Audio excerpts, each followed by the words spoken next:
Et si nos prénoms étaient porteurs de clés? Dans cet épisode, je te partage mon histoire avec mon prénom Bénédicte. En passant par une adolescence difficile jusqu'à la réconciliation et la transformation. Et toi, quelle est ta relation avec ton prénom?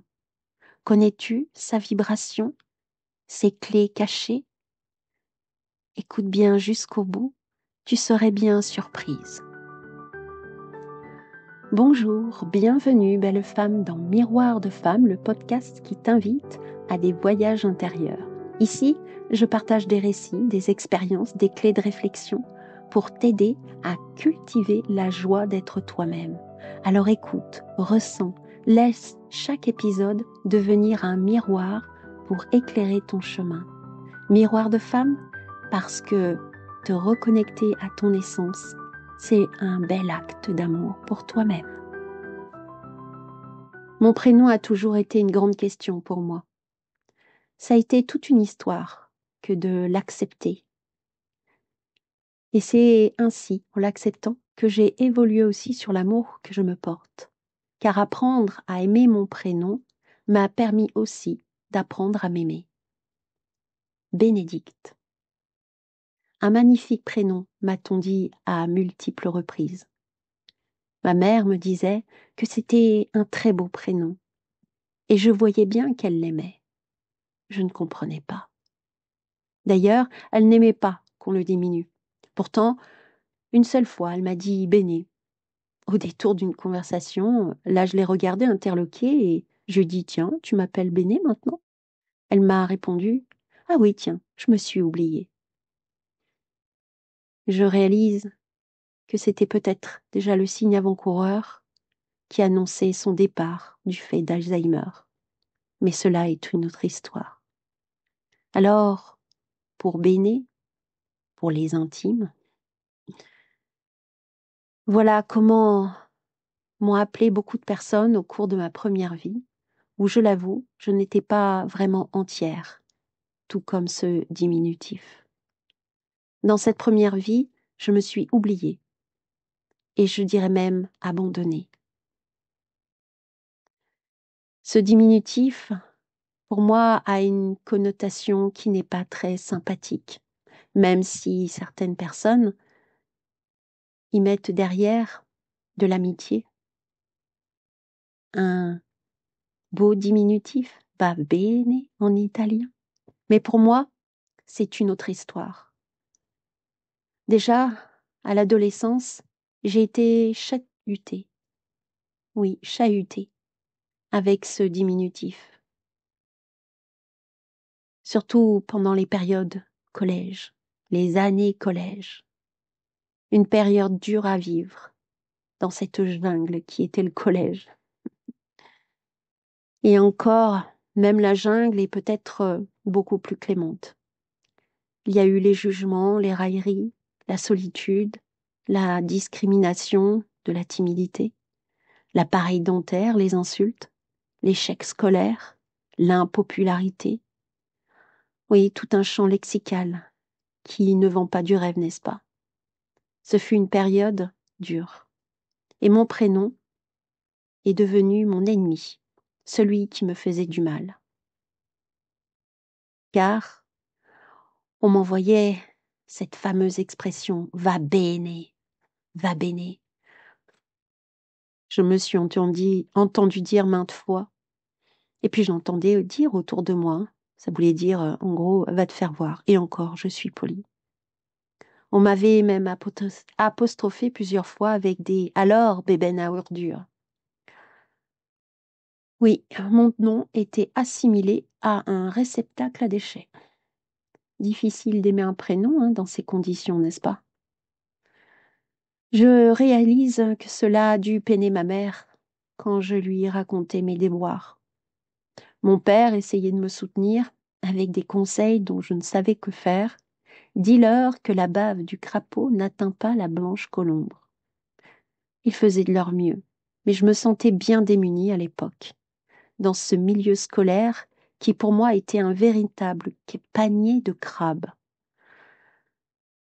qui avait sali ce si joli prénom comme disait maman. On dit que l'adolescence est une période ingrate.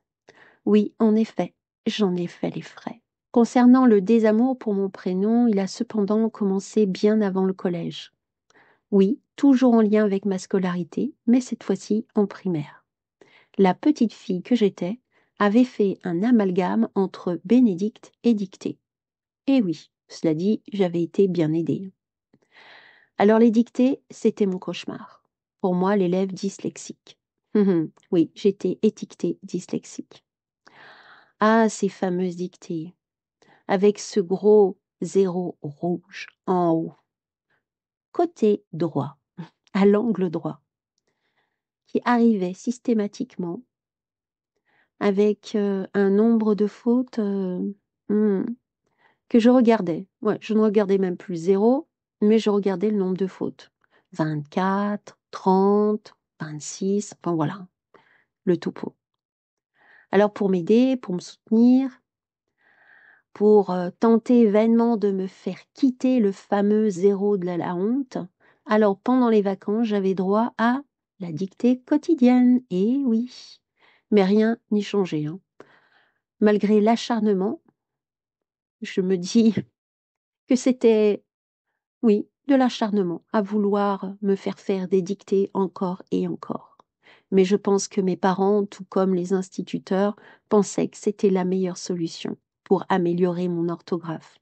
Mais rien n'y faisait, aucune amélioration, à part celui d'entamer l'estime de moi-même. Je me dis que de toute façon, chacun a fait de son mieux, bien entendu.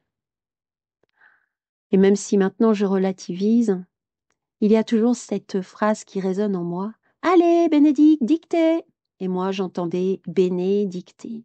Et puis, pour couronner le tout, certaines récréations dans la cour, c'était Bénédicte, la dictée, Bénédicte, la dictée, Bénédicte, la dictée. Oh mon Dieu! Alors, je te laisse imaginer pour la petite fille pas très sûre que j'étais, ce que cela put faire en moi. Il y a eu l'assemblage de mon prénom à quelque chose que je détestais, pardon. Quelque chose qui me faisait me sentir mal, dont j'avais la hantise, qui était aussi la cause d'un grand complexe qui s'est développé en moi par rapport à l'orthographe et à mon expression écrite. Alors, Bénédicte dictée, comment puis-je aimer ce prénom ? Mon adolescence, mon enfance scolaire ont été, si je puis dire, associées dans mon esprit à un enfer, lié pour une bonne part à cause de mon prénom. Ah, ce prénom désaimé. Je sentais en même temps qu'il me collait à la peau, qu'il faisait partie de moi, qu'il était moi, mais qu'il ne me rendait pas aimable. Il me donnait cette sensation de ne pas être comme les autres aussi. Et oui, de ne pas faire partie du groupe.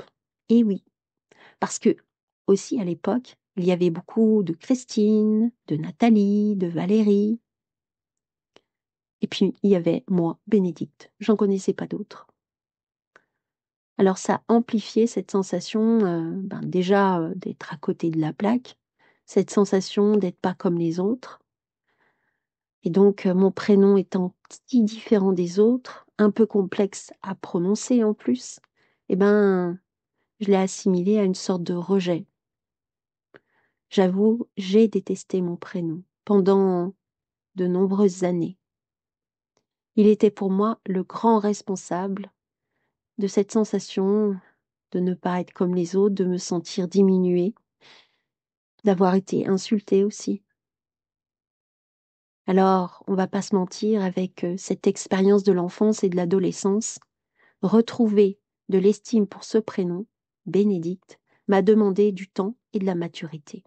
Il est vrai que malgré tout le chemin pour accepter mon prénom, quand j'entends encore aujourd'hui quelqu'un m'appeler Béné, j'ai toujours un peu cette sensation d'être diminuée ou de me sentir toute petite. Alors je sais bien que souvent c'est affectif, amical, mais je me permets de demander aux personnes, peux-tu m'appeler Bénédicte ? Alors comment j'ai appris à aimer de nouveau son prénom? Eh bien, de manière étrange, c'est grâce à l'école. J'étais alors devenue maman, vers l'âge de mes 30 ans, et puis j'ai rencontré une des maîtresses de mes enfants. C'est elle qui m'a donné la voie de la réconciliation pour mon prénom.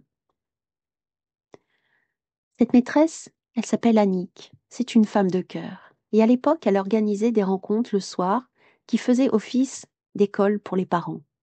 Elle y partageait ses connaissances de maîtresse et aussi de mère. Et un soir, il était question pour un atelier des prénoms.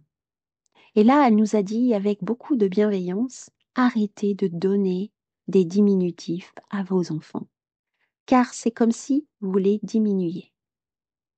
J'ai alors réalisé comment je m'étais laissée diminuer en me laissant appeler Béné. Depuis cette belle rencontre scolaire, j'ai pu recommencer à aimer mon prénom et par voie de conséquence à aimer tout mon personnage, à m'aimer complètement.